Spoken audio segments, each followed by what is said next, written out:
What's going on? This is the third ever podcast of the Sundog Social Podcasts. Very excited to be here. I'm not joined by my co-host or my producer today. It's just a very little intimate thing we've got going on. However, a lovely special guest. We have Benjamin Bryan, aka. AQA. I'll try that again.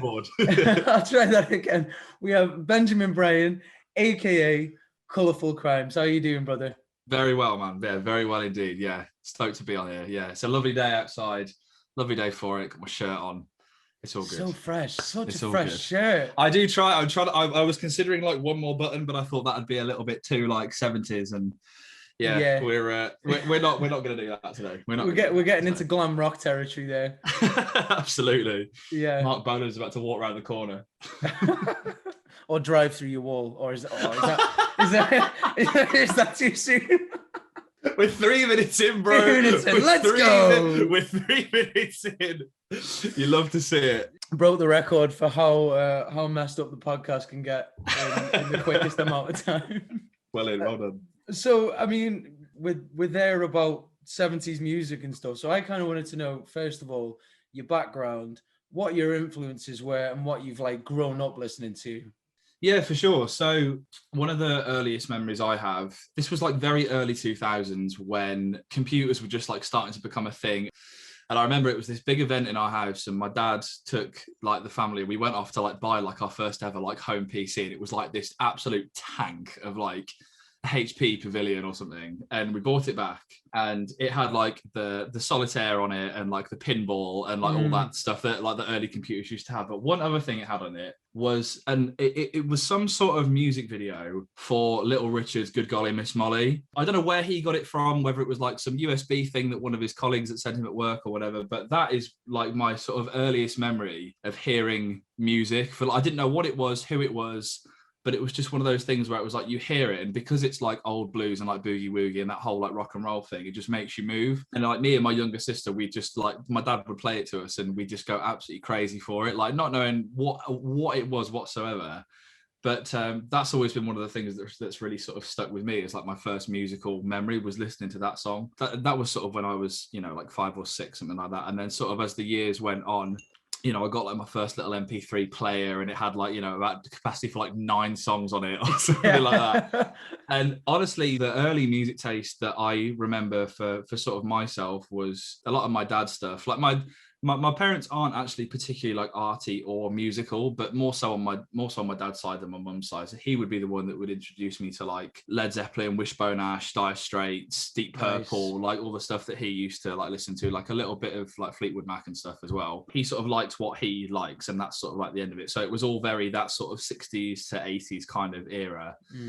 So I remember one day that he brought down like a bunch of vinyls from the office, and like we bought like this crappy turntable, and we were just sort of sat there listening to them, and I was like, oh, this is cool. And so I had a bunch of that on my MP3, and then sort of as the years, sort of as I sort of hit high school or whatever, I sort of had to sort of branch out for myself and just be like, oh, let's check out these guys, and then it was just like, your mainstream indie guys at the time. That was like, Alt J when they came out in 2012, like I was a massive fan of them.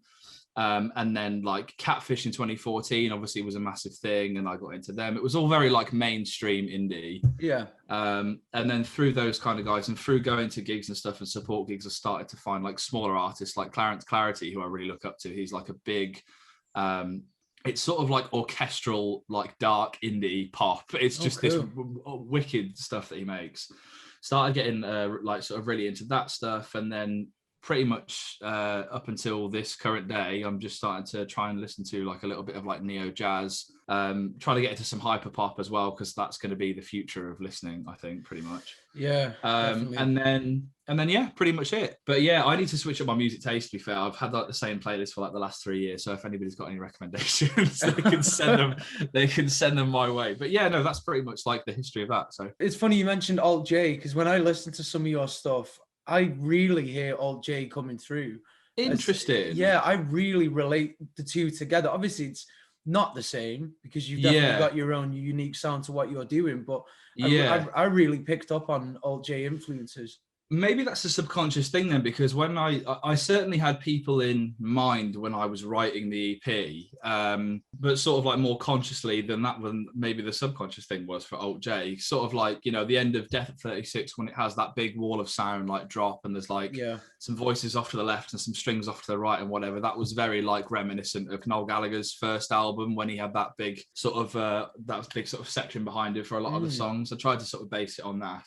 A lot of like the sort of stabby major 7 chords that, you know, go through that and go through like some of the other songs as well was I don't really know where that came from. There was a band a couple of years ago called Nye Harvest that was just a 2-piece. Oh my God, I played with Nye Harvest. Really? I actually supported Nye Harvest years ago. I used to love them. Like, and it was only a few.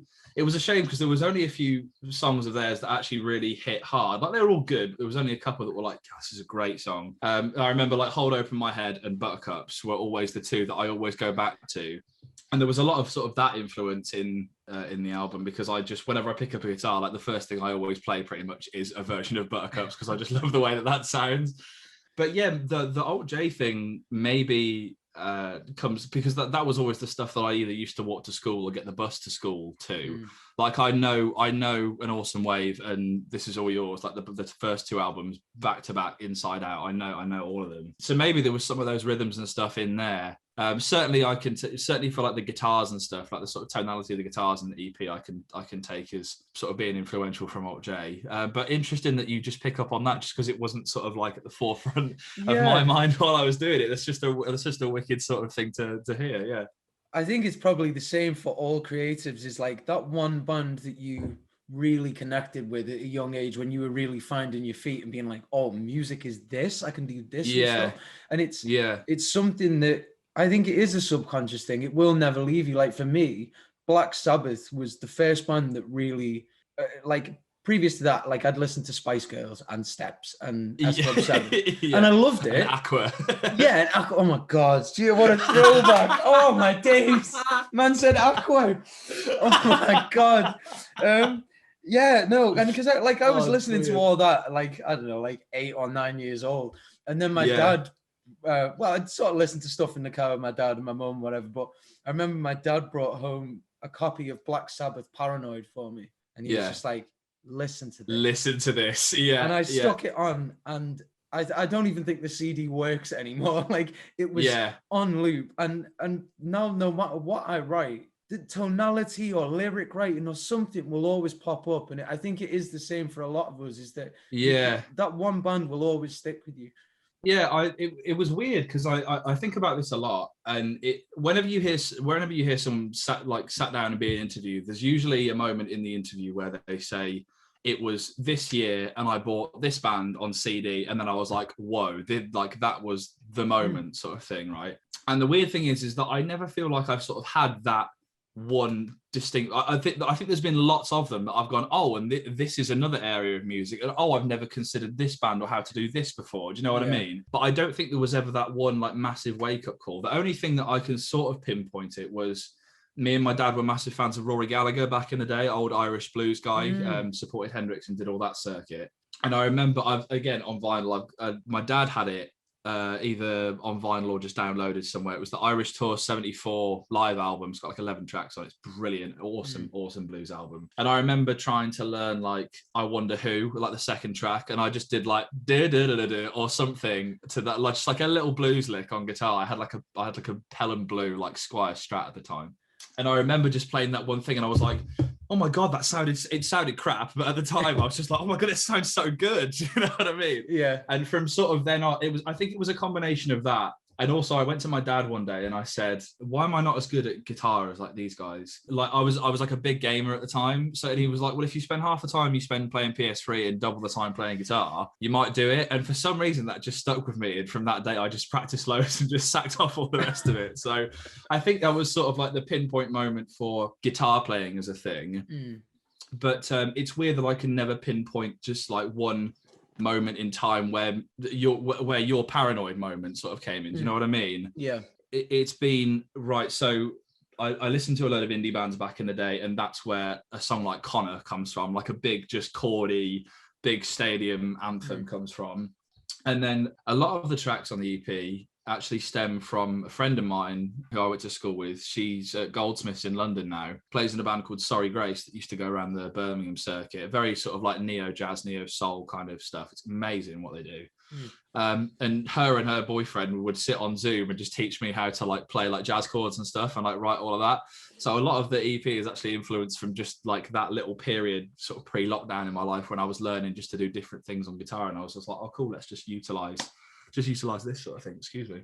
That's heavily relatable. I definitely feel you on that. It is a weird thing, that early stage in your life as a musician. I think it's something you never forget, but it is a strange period, because what you make now is probably nothing like what you first wanted to make when you started making music.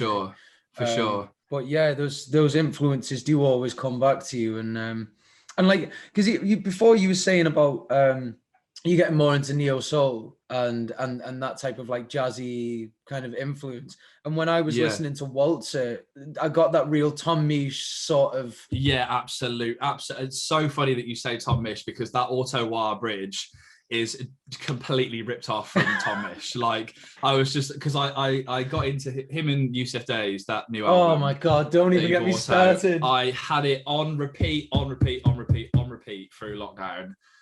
On Waltzer, the sound that I got was just a Logic pedal, like a plug-in pedal, just an auto wah set with like a really low sensitivity and not to come up right all the way to like the treble side, so it's sort of like that Tom Misch like wah wah wah wah thing, instead of like a full range of like a wah pedal. I think he uses like a Mooga Fuga like low pass filter, but it's like 300 quid and I can't afford that. But it sounds incredible when he uses it.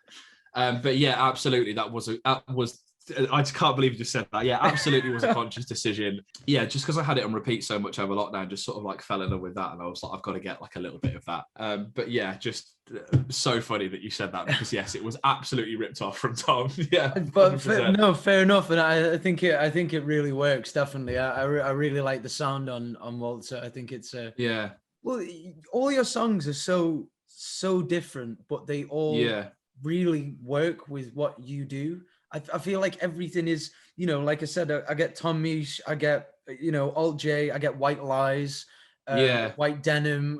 There's so many different things that make up your sound, but it all is very cohesive to you as a brand, and I think that is really clever. Well, I think the thing is with that is because again, that was a conscious decision, and so put it this way, right? With the 6 tracks on there, there'll be something that if a guy that runs an alternative page and a guy that runs a pop page, they'll be able to pick one track from the EP, and one will sit nicely on their playlist and one will sit nicely on the other guy's playlist. Like that was kind of an aim as well. And also, I guess with that is, if there's somebody that loves like their Tom Misch or whatever, but doesn't particularly like, the Strokes or whatever that Come Down maybe sounds a bit like, or sort of stuff like that, then they can pick Waltzer and The Air in My Lungs off the EP and maybe Tell Me You're Here and listen to those. And then the guys who like the anthemic rock, like the big indie, like the fuzzy guitar driven stuff, and like the sort of like Midwest emo, I guess, of Death at 36, they can have those tracks and do that sort of thing. So I sort of wanted it to appeal. I thought if I appeal to like a wide audience, then not only will that benefit me, but it will benefit other people for listening to the music and hearing what I'm about as well. But it's not as if that decision was purely made just for that end sort of thing. It's not as if like, I could just do the one style, but it'll benefit me more if I just make a load of different random songs. Do you know what I mean? Yeah. The decision was consciously there because a couple of years ago I played in like a garage rock 2-piece, like very White Stripes-esque, and we would just go around Manchester and do some gigs and stuff. And that sort of point in my life, I was trying to shoehorn myself like into that sound. And it was only after going out and playing shows and looking at myself in the mirror afterwards, and then trying to write new songs and all this kind of stuff, that I realized that sort of sound isn't quite for my look, my voice, and my writing style. As much as I wanted it to be, because I was such a massive fan of the White Stripes, as much as I wanted to be that great at doing that, I just wasn't. And then it took a lot of time for me to realize and sort of reinvent until the September when I wrote the first the first single for Crimes, to sort of start figuring that out. So the first single was sort of like quite like a melancholy, just sort of like chugs along kind of thing. The second one, The Nights, is sort of like a bigger sort of indie sort of, and again, sort of like an anthemic kind of tune. And then as I was sat down and writing Reality and Normality, it was sort of, you know, I had all these different directions in my head, and I was like, well, I'd be lying to myself if I didn't put all these elements into what I want in the EP. And I hope, and I'm glad that you said that it is different, but it all ties together, because that's kind of what I was going for as well. I think a lot of like, especially the vocal melodies and the bass lines and sort of the lyrical themes tie like a lot of the stuff together. I guess the EP it's sort of like a mannequin, except one day it's dressed in like a leather jacket and boots, and the next song it's sort of dressed in like a summer dress and like a straw hat. Do you know what I mean? Yeah. But the core is still the same. Do you know what I mean? I'm really glad that sort of comes across. So yeah. No, definitely. It's very impressive, I think, because it's not always easy to do that, especially when you're starting out. Obviously, you can do whatever you want. Like, you're not a celebrity who's sort of been labeled as this genre or whatever. So you can do whatever you want. But there's always that compromise that you have to find. Like you said, you do have to find that compromise with your own integrity, you know, for want of a better word, as an artist, and what is actually going to work for you in a business sense. And as much as we don't like to think that everything we do is about business, because we're like, but we're artists and everything we do. Exactly. It's all free. And exactly. But it's, you know, at the end of the day, that's a load of bullshit. You've got to work, and you've got to, I mean, we spoke about this last time we talked off the interview as well. And we talked about that whole thing of, it is a business, you know. You've got to be focused on doing everything in the right sort of context for yourself, but also for what you aim to achieve with your project. Yeah, exactly. And it's no different. Like, you know, it's no different to when you get on the BBC and watch Dragon's Den, and some people, you know, they come up and they're like, here's my thing. Like, this is what I'm about. This is do you like it? And then people say either yes or no. I'm doing exactly the same thing. Like, I'm being like, here are my songs. This is what I think this will appeal to. And then at the end of the day, it's people's choice whether they like it or not, and whether I hope they see through that other level that I'm not just trying to like butter everybody up, because the issue, like you said, with integrity was a massive thing for me when I was writing it, because I thought especially some of like the post-punk, like Fontaine's DC and like OCs and stuff that are getting some like mainstream like recognition. I looked at them and I was like, they have their thing, because like all their work is inspired by, I can't remember the poet's name, but all the band came together because like they were a fan of this one poet, and the post-punky like Joy Division-y thing that they do is all inspired by the poetry over the big angry guitars and like the sort of hypnotic drum beats and stuff like that. That gives their audience, or the people they're trying to appeal to, something very concrete and just sort of like one entity to latch onto. A bit like, you know, AC/DC is like dad rock now, and like all the dad rockers will be like, yeah, like Bryan or whatever. It'll appeal to a very certain demographic of like uni student and like craft ale drinker and poetry reader. Do you know what I mean? Like they do their thing very well. And the thing that I was worried about for me is the fact I was like, okay, so maybe I'm gonna attract a lot of different people for the songs that I make, but also am I going to push other people away because people can't identify like one sound with me? Do you know what I mean? And so that was kind of the thing that I had to battle with when writing it, was that I wanted every song to feel familiar and like you'd heard it, you know, a bunch of times before. And I think especially one that pulls that off is Waltzer, like that synth intro that's just super simple, but it's just scanning back and forth between the left and the right. And it's almost this very visceral thing of like a sound that you feel like you've heard before, whether it almost sounds like the start of a Kanye song or something. Like, I know what you mean. You know, and it's something like that I was like, right, if I give whatever audience that I'm going to attract something to latch onto, then hopefully they'll get what I'm about, sort of thing, and sort of look past the he doesn't do one thing, like, you know, because obviously like Tame Impala does the psychedelic rock sort of thing, and he always writes about introspection and loneliness, and again he does his thing very well. And obviously as a solo project, I couldn't sort of talk about being a solo project without sort of throwing his name in there somewhere.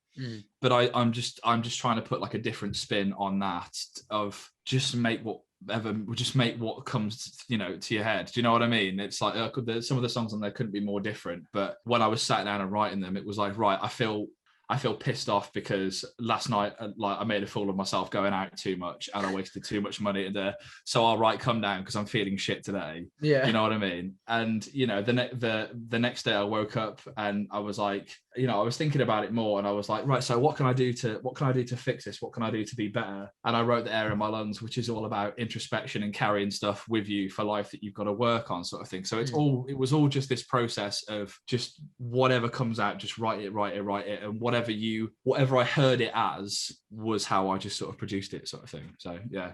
Oh, I love that. And I'm sort of blown away with, not only your knowledge of music that you've obviously, it blows me away because that's the kind of conversation that I like to have. Like, that's the stuff that geeks me out, is talking about all these little niche things and being like, yo, get on this and this. Yeah. But also because, like, it's very apparent to me in your music that it is very thought out. It's not just, I'm going to make a song. Obviously that's probably in there at some point because otherwise you wouldn't be doing it. But I suppose that I've used this before in another interview, but it sounds considered. It's thought out and measured in the right way, but it's not clinical either. It feels natural. It feels honest, I think. And I really rate that. Just because of the, I don't know, just for my own personal amusement, I love seeing that in musicians, the honesty. But when honesty comes through in a way that is also commercial, like you've got music that could be on Radio 1 or it has that potential, but it still feels very true. And I that's always my favorite thing. And I heavily relate to what you were saying before as well. Is like, for me, what I do with Murdoch, my own project, I spent 3 years trying to figure out what I was going to write before I even started the project, because I'm obsessed with Tom Waits and I'm obsessed with Jack Kerouac, the poet, but I like post-hardcore, I like post-rock, I like all these different things. And so I spent ages being like, but I want to make it commercial. I want to try and do something with it that still feels honest, but can sell in a way. And the more I tried doing that, the more I was focusing on that idea, the further away I was from actually doing what I wanted to do. What's actually like natural to come out. Yeah, exactly. And I ended up just going, you like making heavy music and you like poetry, just do that. Like, because someone out there will like it. That's fine. That's good enough. I think that it's really nice to hear, though, that the music that I've made sort of comes across in that way, because one of the things that I always struggle with personally is, and I think this is sort of like a cause and effect thing, because so I never grew up in a particularly like creative or like musical household. Like mum likes to listen to music, but it is Westlife, Celine Dion, Take That, and like all the old like the key change bangers where they all come up off the chair. Do you know what I mean? Like that early 2000s thing. And like I said earlier, like Dad his sort of like goes a little bit deeper than that. But it wasn't as if, I sort of grew up in a household where music was around sort of constantly. So a lot of it I had to figure out for myself. And I think that sort of led me into, because I get very jealous of people who will sit down and listen to someone like Car Seat Headrest. I wish I could sit down and like actually consciously enjoy it. A lot of them I'll sit down and I'll force myself to listen to because I'm like, I should know why this is good. I should know how to appreciate this. I wish I was more into reading and poetry and left field music and stuff like that, because I think it gives you such a broader view of what is good and what is, sort of like palatable for people. But because I was brought up on music that was very mainstream and is chordy and melodic and poppy and nice, quote unquote, to listen to, I think that's why I draw sort of more influence from that and just write sort of not necessarily simple, but again, like you said, considered music, like not just jump into it, right, let's put some like a fat delay on this guitar and just play one note for 5 minutes and put a drum loop over it and just recite poetry over the top. I wish I had the confidence to do that, and because like people like the needle drop, like Anthony Fantano, would pick that up and go 10 10 10 all day long. It's one note with a drum beat behind it, and he's saying some words over the top. It's like instant 10. But I I think from my background, like if a song has to be a song, it has to have a catchy chorus, like it has to have, you know, a broad range of very palatable instruments in it. I think what I try and do is sort of like, it has to have a mainstream appeal, but also has these sort of like frills of like the neo soul thing, or, you know, the Strokesy punk revival thing, or, you know, and it has sort of like edges to that sort of set it apart kind of from the rest. But yeah, that's something that I'm going to try and improve, is like actually listening to, you know, these sort of like more left field music. And like there's some that I like Deerhoof I'm a massive fan of, like they've got like 50 studio albums or something. But they're an incredible band. Like I love a lot of their stuff.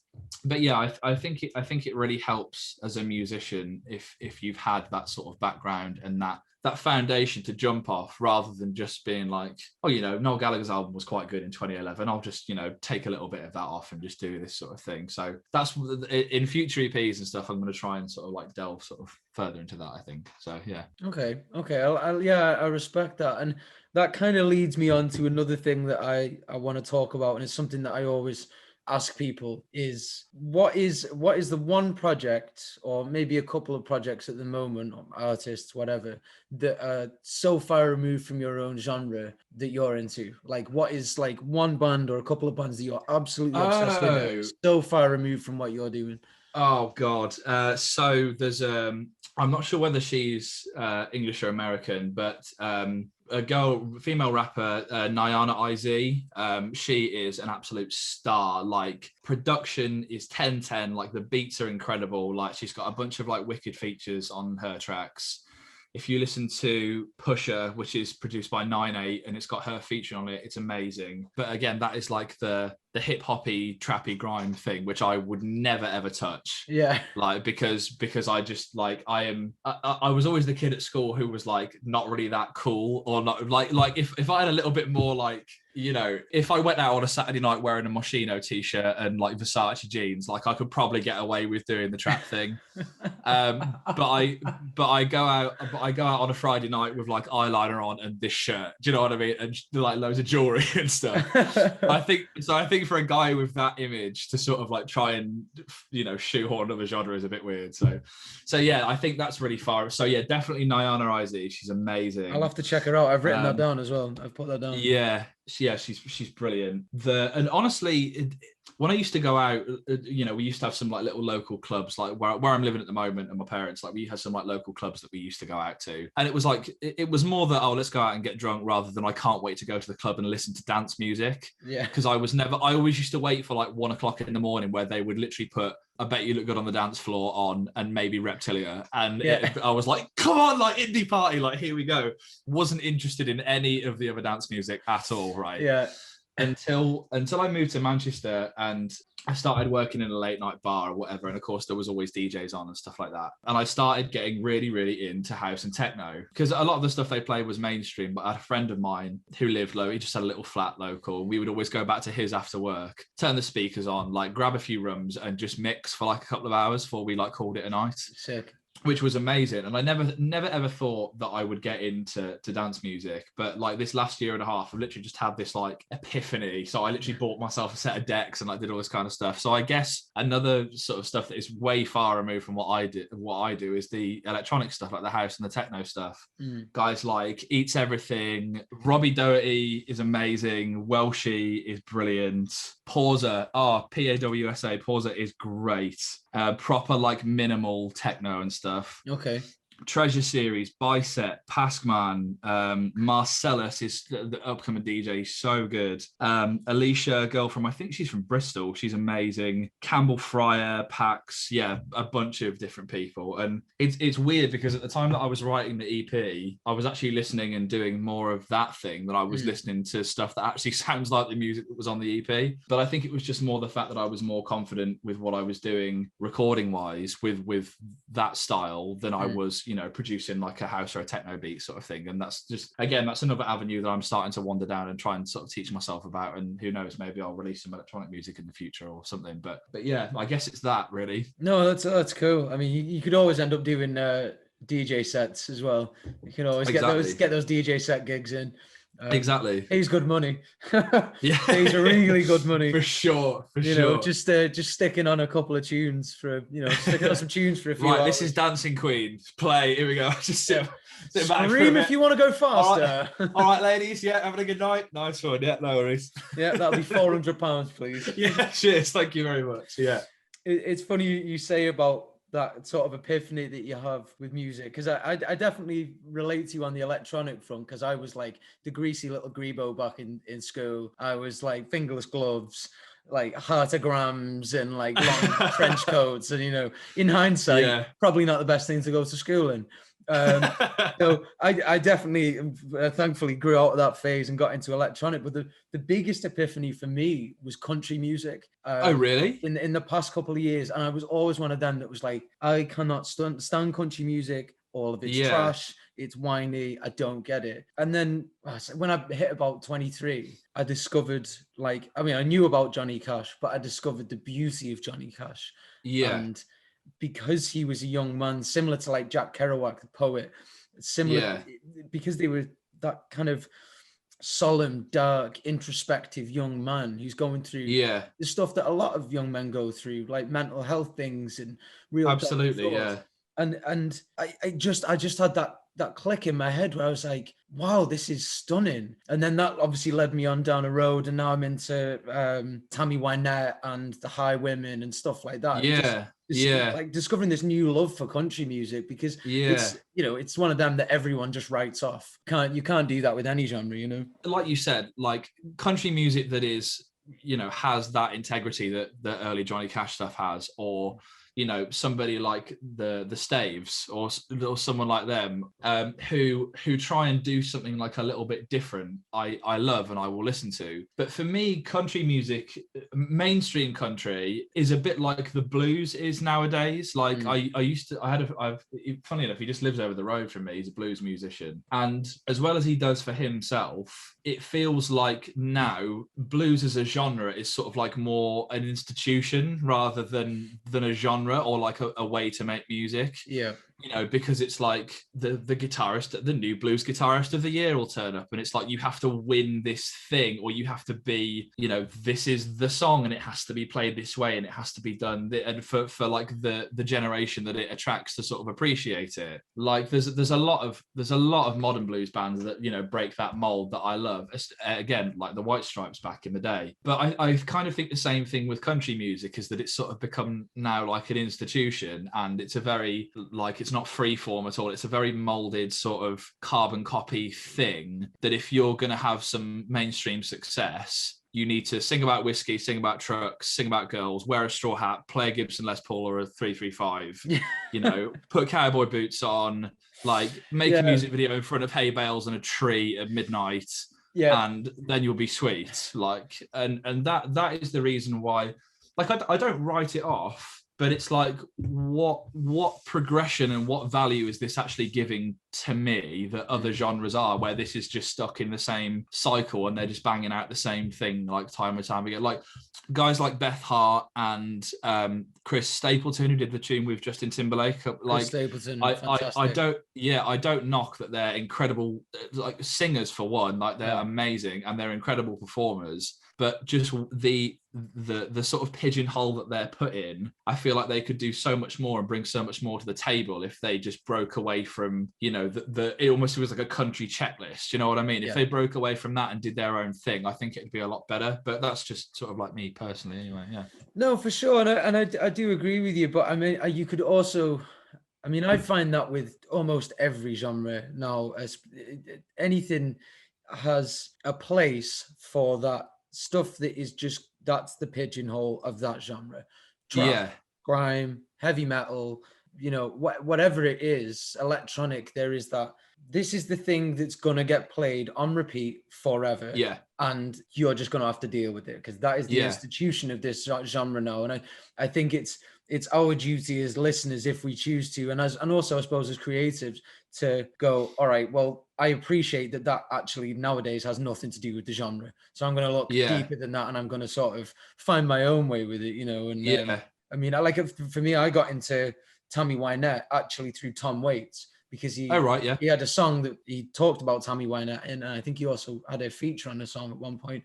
And it's like late 50s, 60s country, so it is very stereotypical. Yeah. But her lyrical content is heartbreaking, and it's so different to that cheesy stuff. Like, she has a song called Divorce, and it's her spelling out the word divorce so that her little kid doesn't hear it. So when she's talking to him, oh yeah, and that's great. Honestly, I was like, I love stuff like that. I found it in Oxfam, this CD, Greatest Hits of Tammy Wynette, stuck it on my computer, put it on my phone, hadn't listened to it, and I was walking down the high street, and I was like, oh my God, I'm filling up. All in. Like, Yeah, I'm gonna have to go home. Like, this is too much. Yeah. And that's where I was like, I had that sort of turning moment with it. But I think you are definitely right. There is that. This is what it's got to be, and it's not going to change. So if you don't do that, good luck getting anybody to listen to you. Exactly. Literally that. Yeah, that was kind of another thing that I was.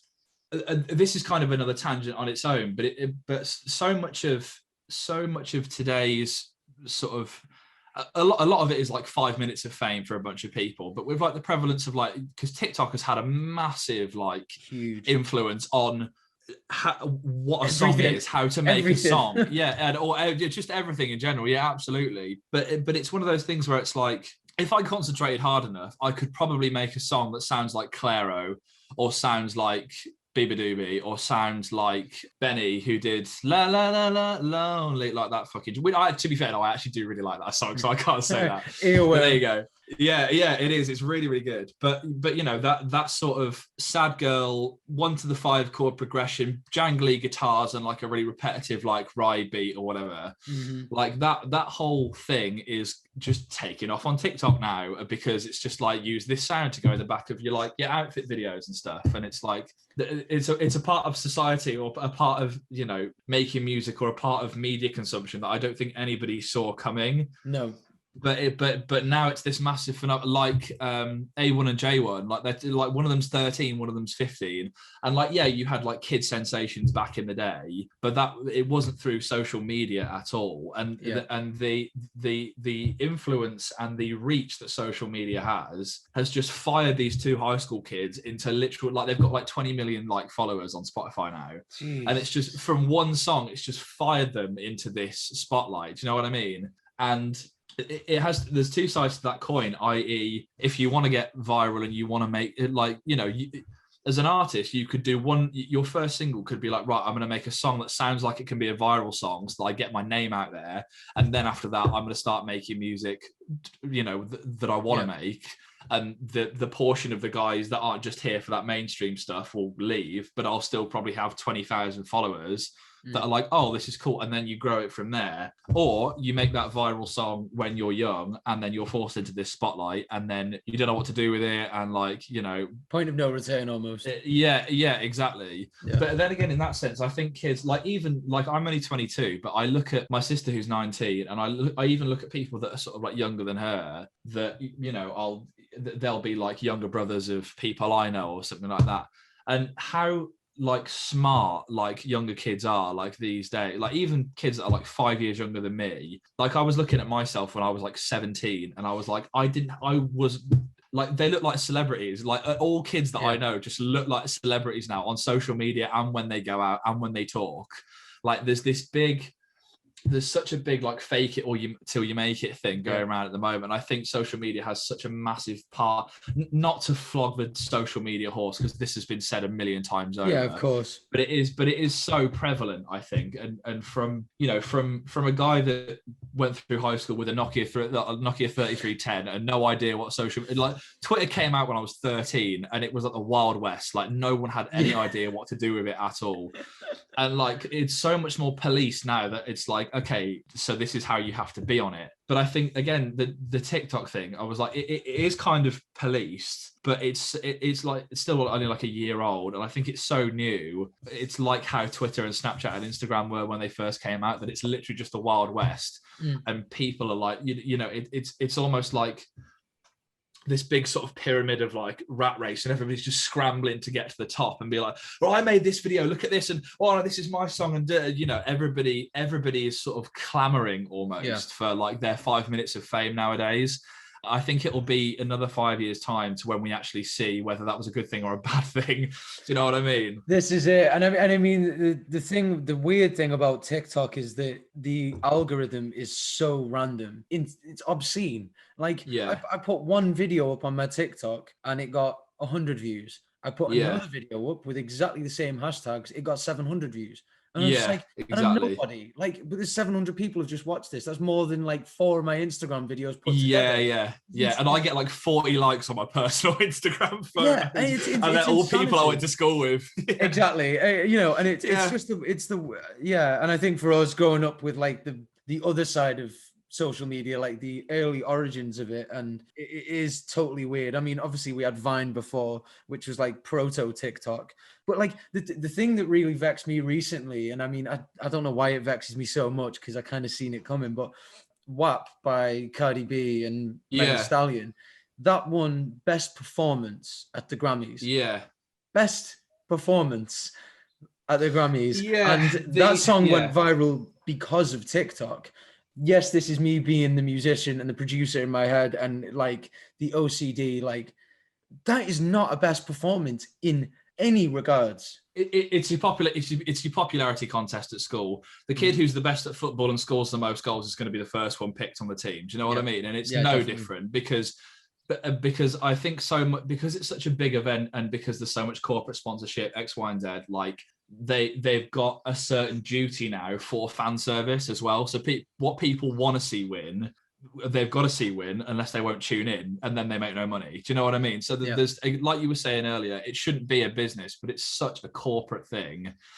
But I personally, I didn't hate WAP mainly because I was a massive believer in, and still am, you know, with the whole thing that came around that, was that it is a celebration of women power and a celebration of the lewdness and the frivolity and, you know, the freedom that was sort of suppressed for a lot of women in music for a very long time, and now sort of they're coming around to celebrate it. Like, you know, all the rock bands back in the day that were, you know, sing about, you know, they were literally just on stage being like, my dick's really big and I go and have sex with lots of women and I drink loads of whiskey and I wear like this shirt that's like down to here and like I'm an absolute sex machine, and no one said anything about it.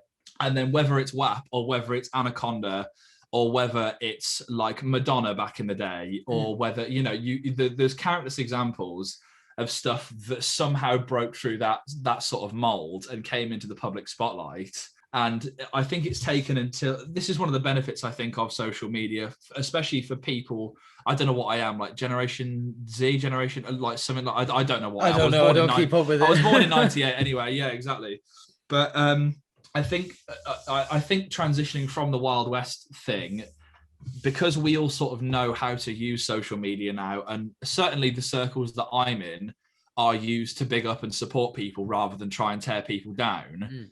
I think that I'm glad that I am sort of involved in those sort of circles now, because I get to see because, you know, I know so many guys that were like, WAP's disgusting, this, and they shouldn't be doing that, as most of the media said. You know what I mean? Yeah. But which is a load of horse shit, you know. It's exactly. But I'm thankful for the fact that I am the age that I am, and am not surrounded but involved with the people that I am on social media, especially women, because I get to see the other side, and I get to see their opinions, and I get to be sort of like a better ally to stuff like that, you know, for myself, not for myself as in my own ends, but, you know, I like to be aware of, you know, I think there's literally no downside to educating yourself and being aware of stuff that's going on. And in a way, that's kind of why I didn't hate WAP, because fun for one, I don't even think it's a bad song. I think it's hilarious and it's great, and it's just this like, F you, like, we're gonna do what we want, and like, you know, and it's a shock piece as well at the end. Of course, you know, of course, it's just a shock piece.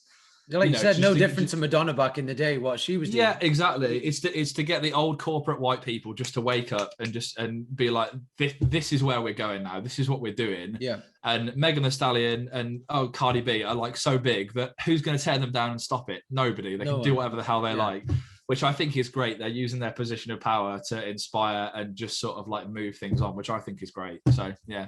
No, yeah, and I sort of, I guess I sort of presented it in the wrong light, and I think for me the issue was the Grammys and Oh, these right. sort I of see what you mean. institutions. You know, it's like that was not a best performance in any No. regards, and the Yeah. actual, you know, even when they did it live at the Grammys, I mean, Cardi B didn't even sing any of the lyrics to it, and it's Yeah. like, and I totally respect that whole position that, you know, you've just discussed, and you Yeah. know, why shouldn't we respect that? But for me, it was this.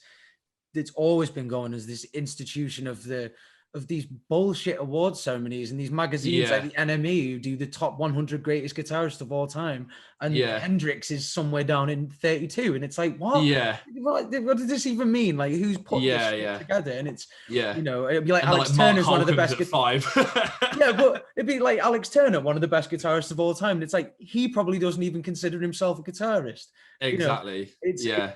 that's my issue with it, and I think probably just because I am a little snotty nosed bloody creative who's like, you know, just like wants everything to be good quality all the time. Yeah, yeah. Um, Well, it's I think it's more a case of you want the stuff that is good quality to be celebrated to be because it is good recognized, yeah. quality. We'll take a short break now, Yeah, for and sure. because I do want to get back into this, but we'll have a 5-10 minutes, and we'll carry on with this this Sounds incredible nice one, yeah. conversation. I'm gonna go make another cup of tea and I'll be back. Don't cry at the party. Just hold your drink and you'll be fine. I don't know anybody, 'cause we turn up ahead of time. And I'm starting to worry. What if I get out of line and I haven't listened to this much techno for some time? And as I sit in the corner, I try to text you, scared I don't wanna be hurt. Oh, but at least when you walk in, I'll have someone to talk to. Now my drink is dead and I'm running out again. So tell me your words, tell me your Welcome back to the Sundog Social Podcast. I'm joined by Benjamin Bryan of Colourful Crimes. How are we? And we left off on a really great topic there where we were talking about the Grammys and TikTok. It's like the most 2021 conversation, but I love it. The thing I wanted to talk to you about next, sort of going way back to our early thing, because my notes are very sporadic. I don't Just know if you can everywhere. see it. It's Absolutely. just a mess. No, that's fine. But I wanted to ask you again for my own curiosity, but what are your favorite live gigs that you've been to? Your favorite God. bands, or not even necessarily your favorite bands, just your favorite gigs that you've ever been to? Yeah, the weirdest thing is for me is that I don't really do much. So it's like so I'm always a sucker for being like, oh God, I'd love to go and see them live. Or I bet they're really good live. And then I just never book tickets to go and see them. And it's such a stupid thing for me, a guy who loves music and loves live music as well. It's something that I'm so bad for, is booking gigs. But the first gig I ever went to was Noel Gallagher, funnily enough. My dad took me. It was in Birmingham. It was fantastic. But probably some of my favorites is going to be, I booked Citadel Festival. It was like a one-day thing in London, and I got the train down on my own because nobody else wanted to go with me, and I was just like, but it was the one day of the year, like an exclusive, that Tame Impala were playing in the UK. Sick. And I'd never seen them before, and I'd listened to them for like 2.5 years nonstop, and I was like, I cannot miss out on this. The Horrors played, they were incredible. Churches played, who I'd never seen live before, and they were so stunning, like way better than I thought they were ever going to be live. And that day was great. Like I found a wicked band called The Howl and the Hum, who I think were from Oxford. A Canadian band called Dizzy were there. They were really, really good. And yeah, just that whole day was just like a wicked experience. And then just like Reading Festival was just the best time. That wasn't the Skepta year, was it? Or was it Skepta or Storms you did Reading? I don't know. I remember one of, because we didn't do the full weekend in 2015. We just did a couple of days. And I remember one of the days was Marmoset started early, Royal Blood, Catfish were playing. I think the 1975 were playing on the Saturday on the main stage. I think it was them, and I'd already seen them, so I sacked them off to go and see Catfish, who I'd never seen, and literally the best decision I've ever made. It was an incredible gig, that Catfish one. And then 2016 was Biffy Clyro, Foals, and Red Hot Chili Peppers. Yeah. Oh, how could you forget that? Yeah, I know. How did you forget that? You know, I think it was because actually, by the time they were playing on the main stage, I was just passed out in a tent. No, I rate that. Like for me, like I've done a couple of festivals, like small ones. I used to go to a festival called 2000 Trees. Oh yeah, I know 2000 Trees. Yeah. I mean, it's where I discovered some of my favorite bands and seen some of my favorite bands like Roll Tomasi, Gallows, Bastions, these kind of like real Trash Talk, Cerebral Palsy, proper heavy punk bands from America. Yeah. That never played the UK. And they somehow booked these gigs.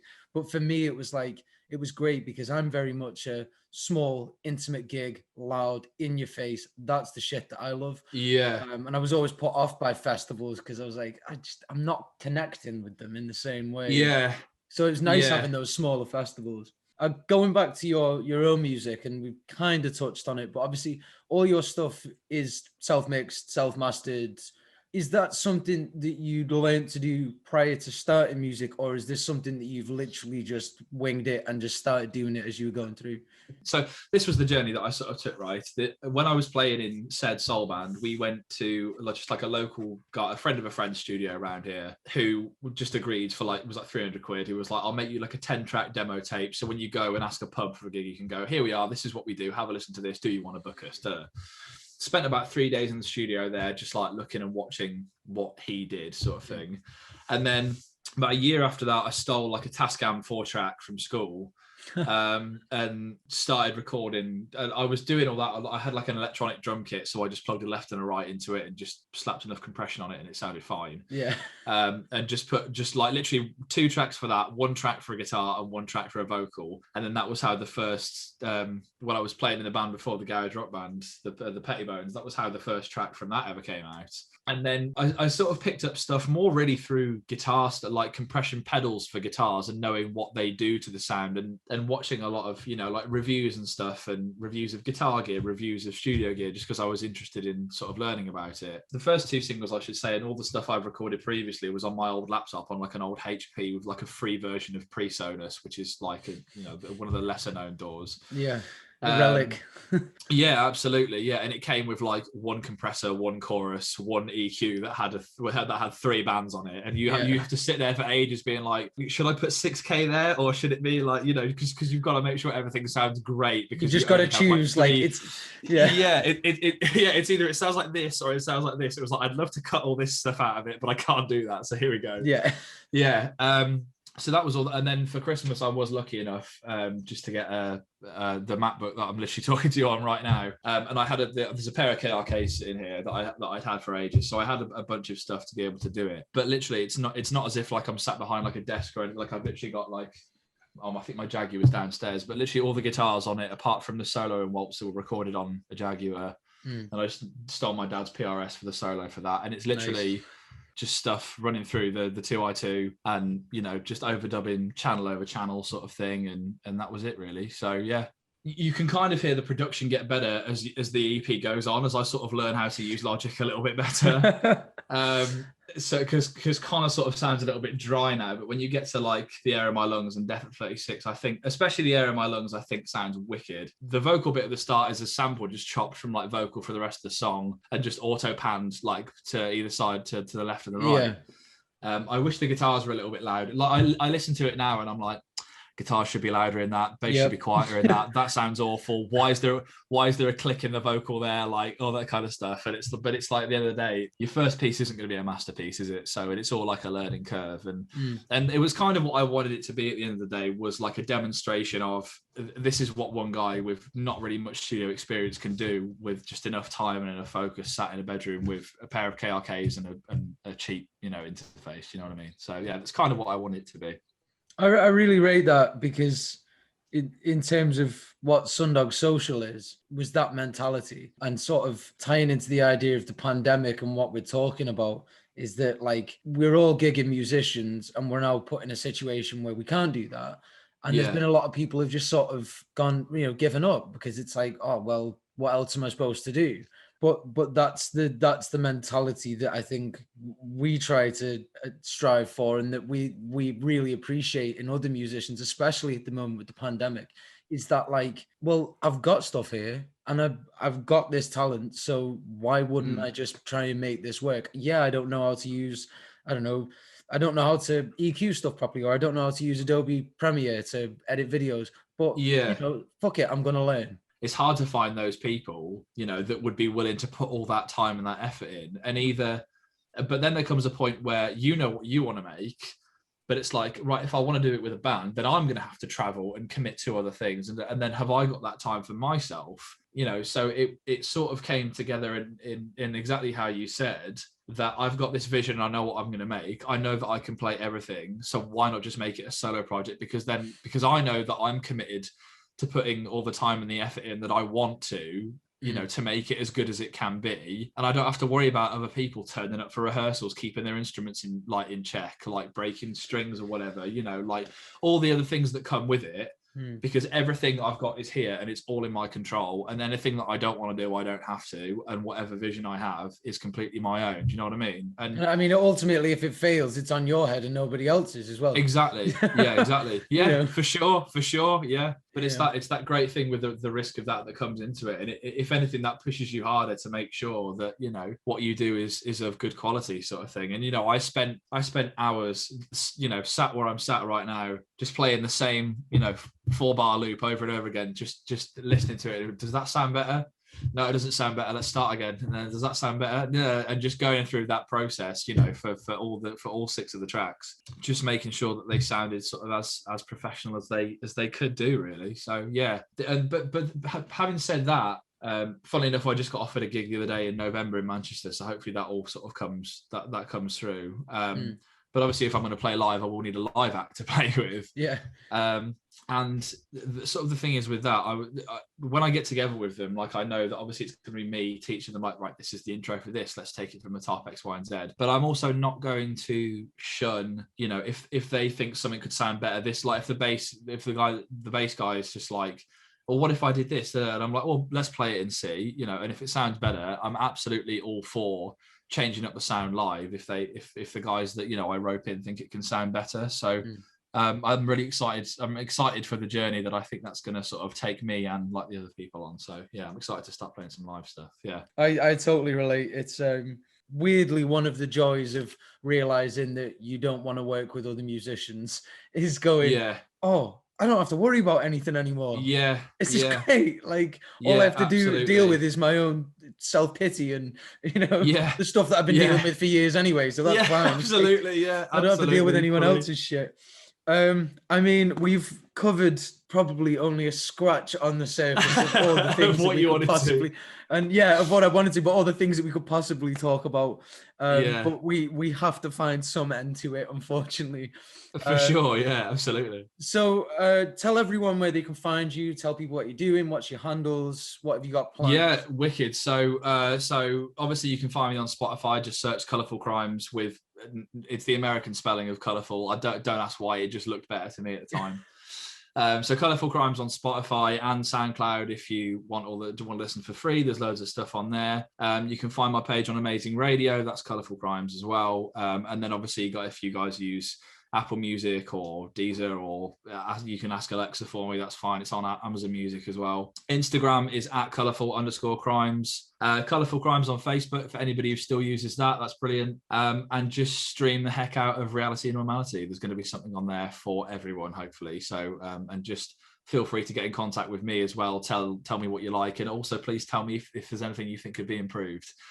Because I'm all for interaction with people who listen to my music. So get on Insta, send me a message and be like, you could use compression in this way, and I'll maybe I'll do it on the next single. Who knows? But yeah, that's me. That's what I'm about. And then just look in the future for just me playing some gigs in and around Manchester in the future. When I move back up and find a band, it will be Manchester based, and then hopefully we'll soon start to branch out from there and release some more music. So yeah. Fantastic. Well, it has been an absolute pleasure having you on. The pleasure is all mine. It's been lovely to sit here and just have two minor musicians moan about the frivolity of pop music for 2 hours. So obviously you'll be able to read a nice little Q&A with Ben in the zine, so that'll all tie in, and there'll be little highlights of this on Instagram as well if you just wanted to check them out. But you know, we've got the podcast, we've got the zine. You can check it out in whichever way you see fit. But thank you so much, Ben, for joining. No worries at all. Thank you. This episode. It has been a pleasure. Awesome. Hope to hear more from you guys in the future as well. Like, yes. we'll get together again and have another little chat. It'll be great. No, thank you so much for having me.